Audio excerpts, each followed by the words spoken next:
हाँ जी, बचे हुए संतों को फिर बताते हैं आगे कंटिन्यूस। तो अब नए संतों के बारे में बात करते हैं। कौन से? लालदास जी के बारे में। किसके बारे में? लालदास जी के बारे में। कौन कौन जानता है जी लालदास जी के बारे में? आप में से कोई लालदास जी के बारे में जानता है क्या? लालदास जी कहां पर प्रधानपीठ है? ये भी अलवर के हैं। कहां के हैं? अलवर में। और कहां पर जन्म हुआ इनका? जन्म जन्म बताओ भाई। नगला में। नगला में हुआ ना जन्म। और प्रधानपीठ कहां है इनकी?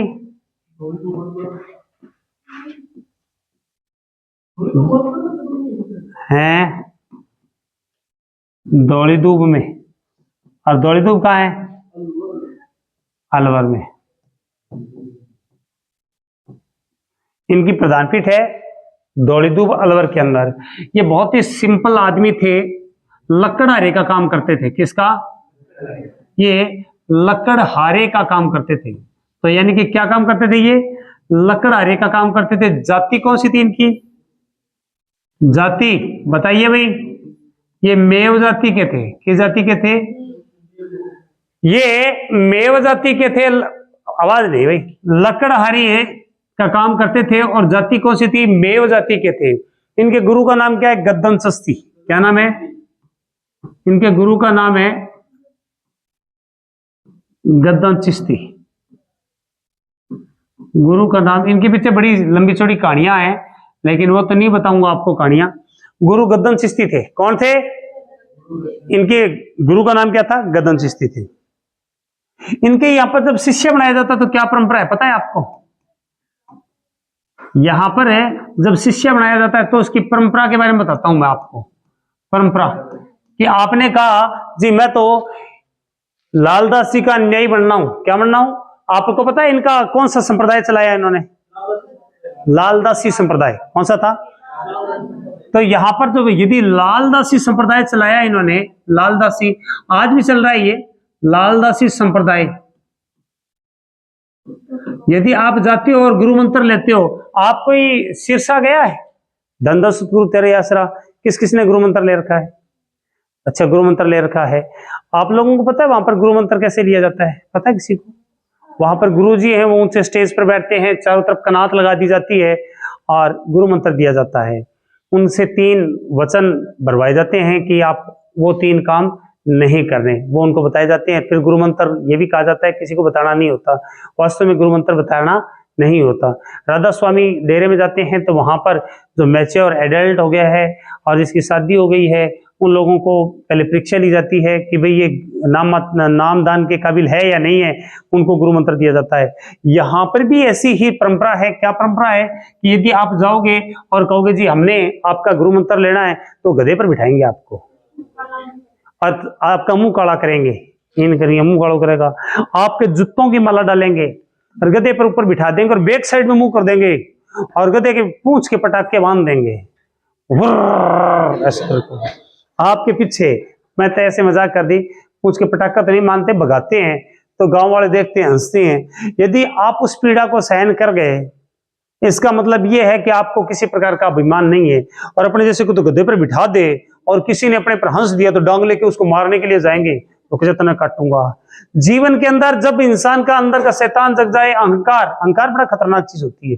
जब अहंकार जग जाता है ना तो बड़ा ही खराब होता है। तो ये कहते हैं जिसने अहंकार मार लिया उसी को हम गुरु मंत्र देते हैं। और इसने इसी परंपरा से यदि गुजर गया तब उसके बाद में उसको शरबत पिलाया जाता है। क्या पिलाया जाता है? लास्ट में उसको क्या पिलाया जाता है? शरबत। और शरबत इसलिए पिलाया जाता है ताकि बाद में उसकी वाणी एकदम मीठी हो। क्या हो? उसकी वाणी एकदम पवित्र हो, मीठी हो। शरबत पिलाया जाता है। तो यहां पर ये शिष्य बनाने की परंपरा है। क्या है? गधे पर बिठा के, गधे पर बैठाकर जूतों की माला पहनाकर घुमाया जाता है। क्या किया जाता है? अच्छा भाई, एक प्रश्न कल मैं पूछना भूल गया, कौन सा, कि चरणदास जी ने किताबें कौन कौन सी लिखी? ये आप लोग बताओगे मेरे को कल कि चरणदास जी की, लालदास जी की किताबें कौन सी, ये आप बताओगे। बताओ भी, किसी को पता है लालदास जी की किताबें कौन सी है? हाँ जी,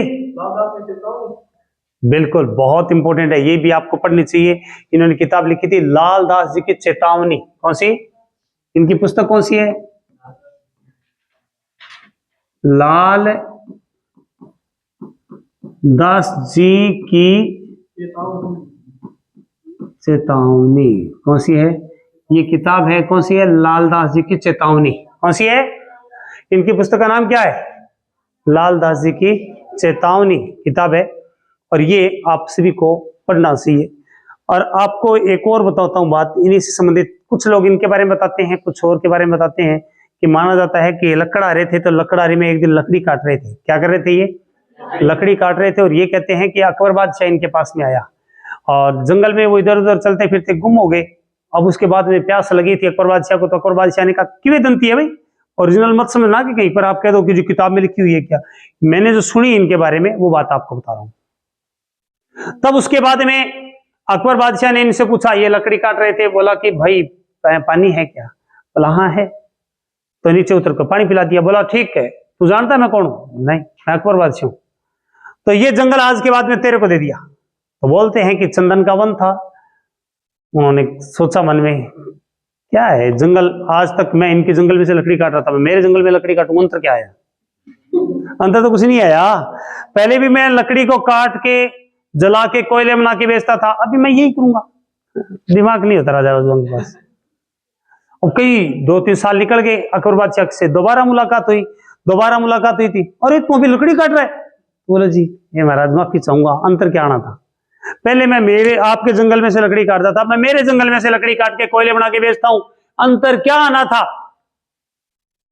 अकबर बादशाह ने समझ लिया मुर्गी है ये। उन्होंने जो चंदन की लकड़ी थी, डंडा, बोला कि बाजार में जा बेच, क्या पता कर, कई दुकानों पर पूछना इसका रेट क्या है। भाई साहब के पास गए, डंडा कितने रुपए लोगे? बोले 20 रुपए का ले लेंगे यार, मेरे को दे दे। वो बोला 30 का। लास्ट वाला बोला 100 रुपए का। वो रोता हुआ आया कि महाराज सत्यानाश कर दिया मैंने इस जंगल का, मैंने तो कोयला बना बना के बेच दिए, इस लकड़ी का ये भाव मेरे को पता नहीं है। इसी प्रकार कहा गया है। इस भावार्थ इस भावार्थ का मतलब ये है कि हम जिंदगी हमें मिली है, और हमने ऐसे विषयों भोग विचारों के अंदर हमने खो दी, हमने अच्छे काम नहीं किए। देखो 8 घंटे तो आपने सोने में गवा दिए, गवाए कि नहीं गवाए? गवाए ना। 8 घंटे मोबाइल के अंदर गवा दिए, 16 तो गए टाइम पर।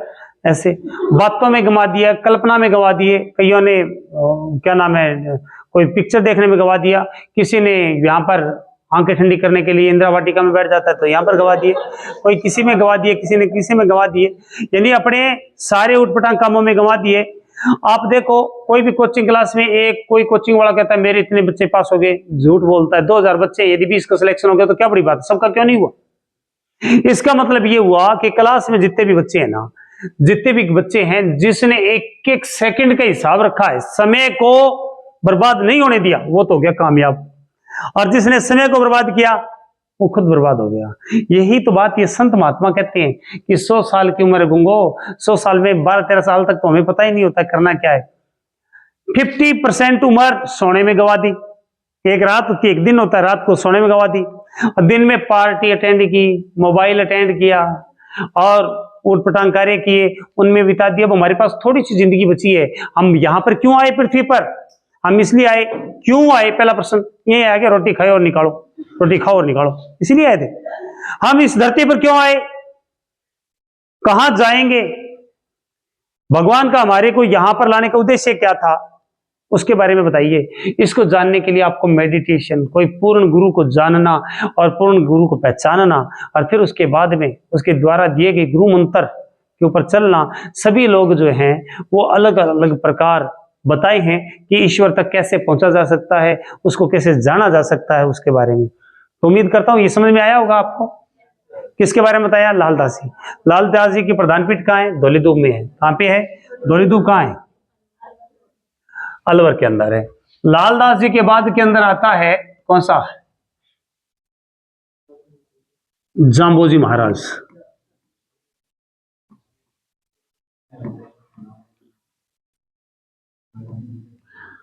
लो जी, जामोजी,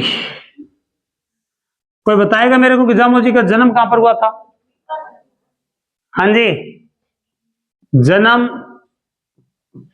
इनका पीपासर में हुआ। और पीपासर कहाँ है? पीपासर है जी नागौर के अंदर है। कहां पर है? किस जाति में जन्म हुआ? वैसे तो ये प्रश्न हट जाना चाहिए, लेकिन अब किताबों में लिखा है तो क्या करें, क्योंकि भारतीय संविधान के अंदर ऊंच नीच जाति पाति सब कुछ नाम ही खत्म कर देना चाहिए। जाति कौन सी है इनकी? राजपूत। कौन सी है? राजपूत है। और गोत्र कौन सी है? इनकी गोत्र मानते हैं पंवार। पंवार। इनके पिताजी का नाम क्या है? पहले बचपन का नाम बताओ। बचपन का नाम क्या है? धनराज। और पिताजी का नाम? पिताजी का नाम है लोहट जी।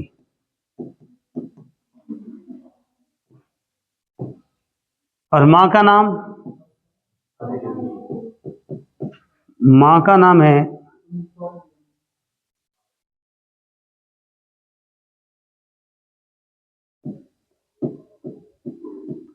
हंसाबाई। कौन है? मां का नाम है हंसाबाई। ये तो गया इनका प्रारंभिक परिचय। बताते हैं कि ये 7 वर्ष तक बोले नहीं थे, इसीलिए इनको क्या बोलते हैं? तो अन्य नाम क्या हो गया इनका?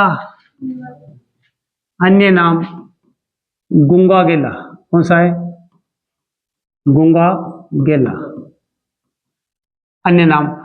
कई लोग ये भी कहते हैं कि बहुत कम बोलते थे इसीलिए उनको गूंगा गेला कहते हैं, लेकिन कम बोलते हैं उसे गूंगा गेला नहीं कहते अपने कभी भी। जीवन में बताते हैं कि 7 साल तक प्रारंभिक के टाइम में ये बोले नहीं थे, इसीलिए इनको क्या बोलते हैं? गूंगा गेला बोलते हैं। इन्होंने संपत्ति का त्याग कब किया? संपत्ति का त्याग 31 वर्ष की उम्र में। हाँ, 31 साल की उम्र में इन्होंने अपने घर संपत्ति का क्या कर दिया था? त्याग कर दिया था। देखो, नागौर में जन्मे थे। इनकी कर्मभूमि कौन सी है? बीकानेर। कौन सी है? और इनके सर्वाधिक न्यायी कहाँ है? जोधपुर। कहां पर है? जोधपुर के अंदर। अब देखिए, इन्होंने गुरु किसको बनाया? गुरु बताओ भाई। गोरखनाथ जी को। किसको? गोरखनाथ जी। इनके गुरु का नाम है गोरखनाथ। आपने देखा है कि गोरखनाथ जी गोगा जी के भी गुरु थे। ये जामोजी महाराज 500 साल पहले वे इनके भी गुरु थे, है ना? और बाद में इनके आने वाले टाइम में बाद के लोगों के भी गुरु थे ये। तो इस बात से साबित होता है कि गोरखनाथ जी तो अमर हैं। गोरखनाथ जी अमर हैं। तो गोरखनाथ जी के बारे में यह माना जाता है कि गोरखनाथ जी उसी शरीर में पहाड़ों के अंदर कहीं ज्ञानगंज के अंदर तपस्या कर रही है। गुरु का नाम क्या है? गोरखनाथ जी। फिर उसके बाद में इन्होंने निर्वाण की प्राप्ति कहां पर की? लालासर में। अच्छा, उसके बाद में इन्होंने तपस्या कहां की? तपस्या कहां पर की बताओ भाई? समराथल में।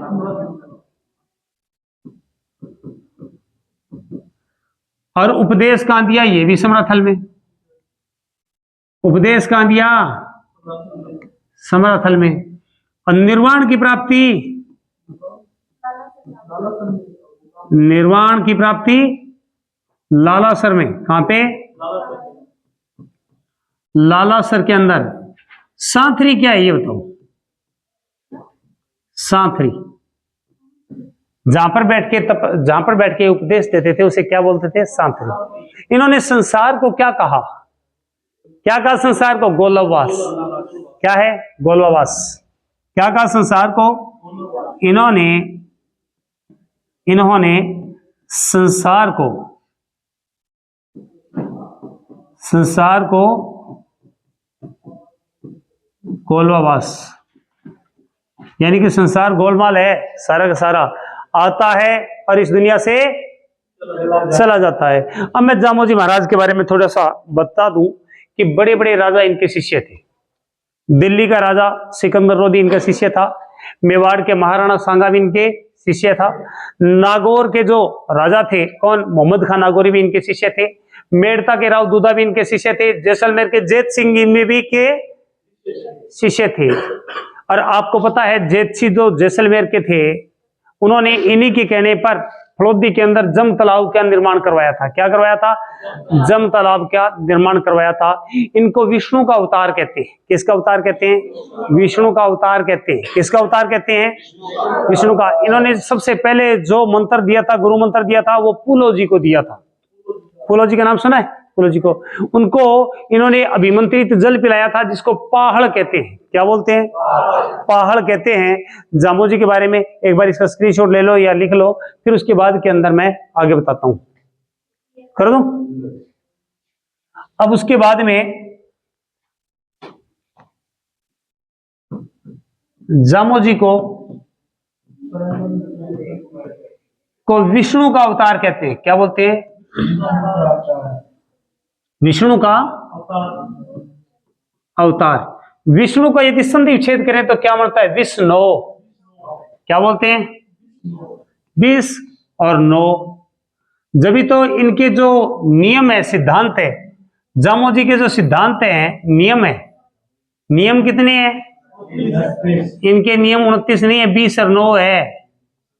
नियम कितने हैं इनके? जो नियम है 20 + 9 है। आपको पता है 20 का मतलब होता है विश्वा 20। क्या है?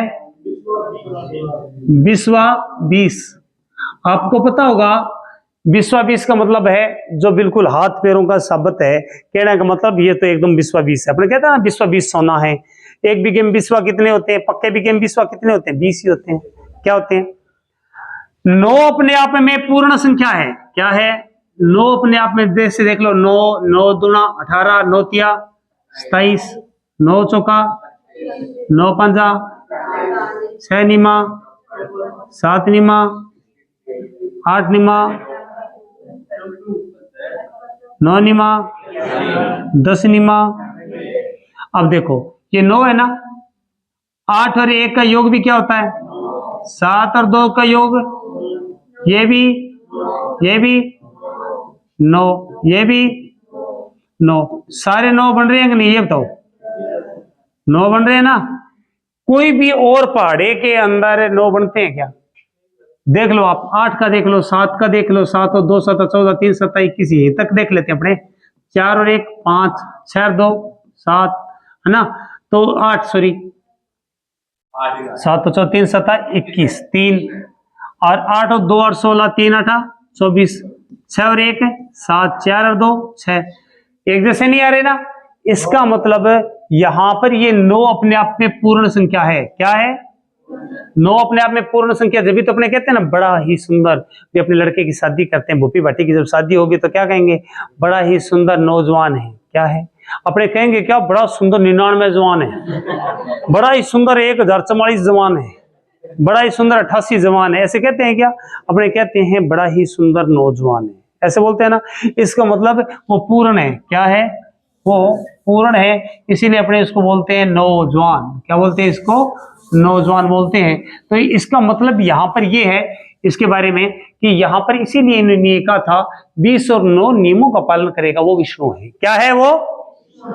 उसके बाद में इनको पर्यावरण वैज्ञानिक कहते हैं। क्या बोलते हैं? पर्यावरण वैज्ञानिक कहते हैं। क्या बोलते हैं? पर्यावरण का रक्षक कहते हैं। क्या बोलते हैं? एक चीज देखो, वास्तव में सच्चा मित्र तो पेड़ पौधे ही है।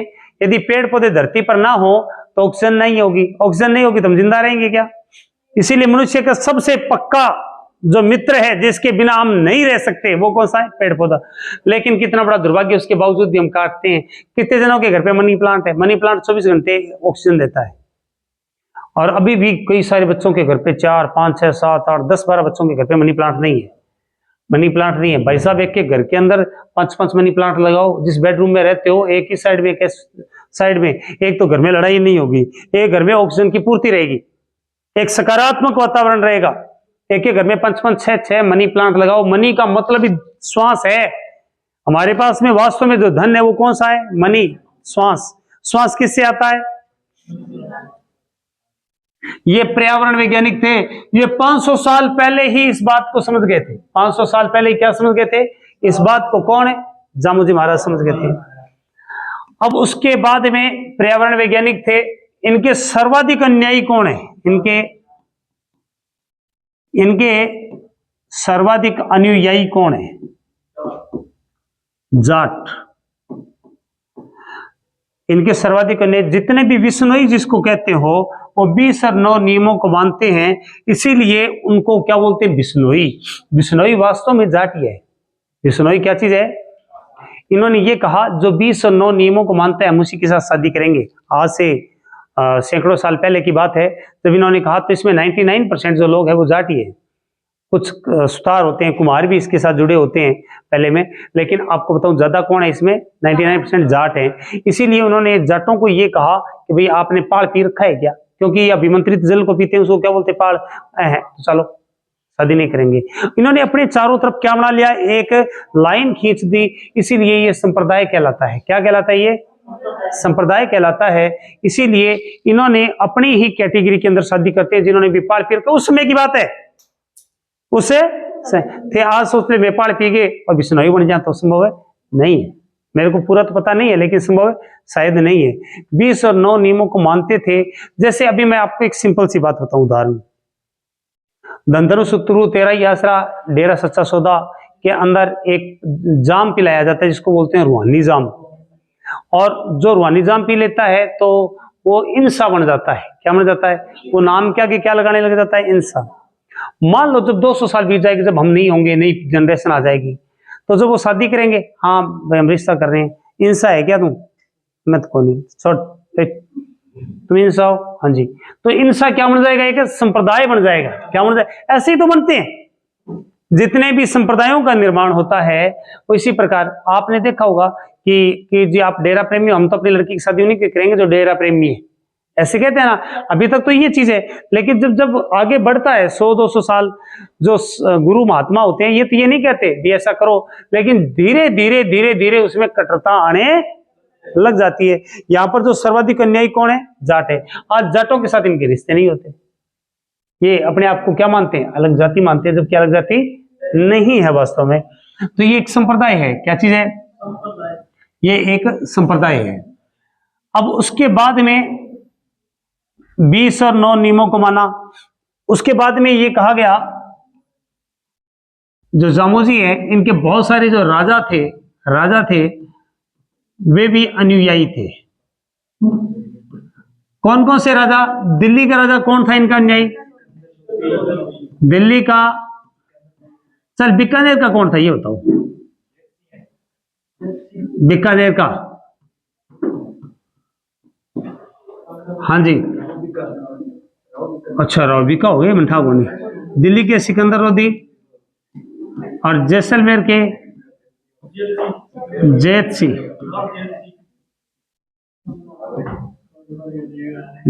हैं।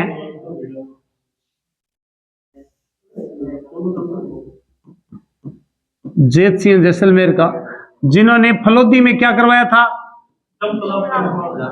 जम तालाब बनवाया। क्या बनाया?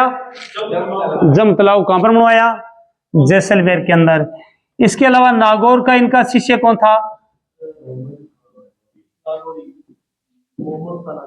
मोहम्मद खां नागौरी। मोहम्मद खां नागौरी जो थे वो कौन थे? नागौर के। मेड़ता के इनके शिष्य कौन थे? राव दूदा। कौन थे? राव दूदा इनके शिष्य थे। और भी थे इनके शिष्य, अन्य थे। और कौन थे? मेवाड़ के कौन थे? मेवाड़ के सांगा इनके शिष्य थे। अब आपको याद रखना चाहिए कि इनका जो समाधि स्थल है, वर्तमान में जो समाधि स्थल है वो कहां है? मुकाम में है। कहां पर है? मुकाम में है।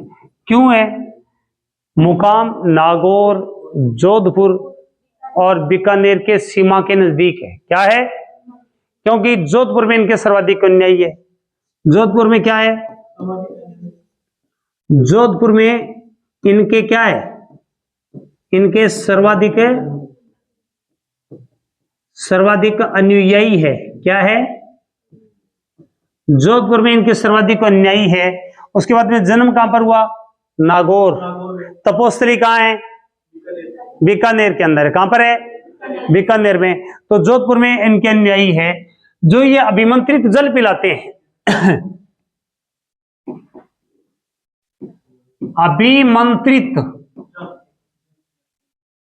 अभिमंत्रित जल जो पिलाते हैं वो क्या है? उसको क्या बोलते हैं? पाहुल। क्या बोलते हैं उसे? उसे पाहुल कहते हैं। अभिमंत्रित जल को क्या बोलते हैं? पाहुल बोलते हैं। अभिमंत्रित जल को क्या बोलते हैं? पाहुल। प्रथम शिष्य कौन थे इनके पीने वाले? प्रथम शिष्य कौन थे? पुलोजी। कौन थे? पुलोजी। लो जी, आप सब लोगों ने लिख लिया होगा, है ना? तो अब उसके बाद में इनके ग्रंथ बताओ कौन कौन से हैं।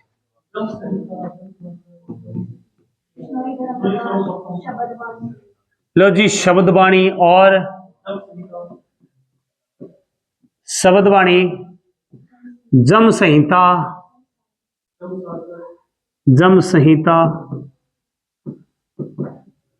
जमवाणी। मैं आपसे एक प्रश्न पूछूं? हिंदू धर्म का पांचवा वेद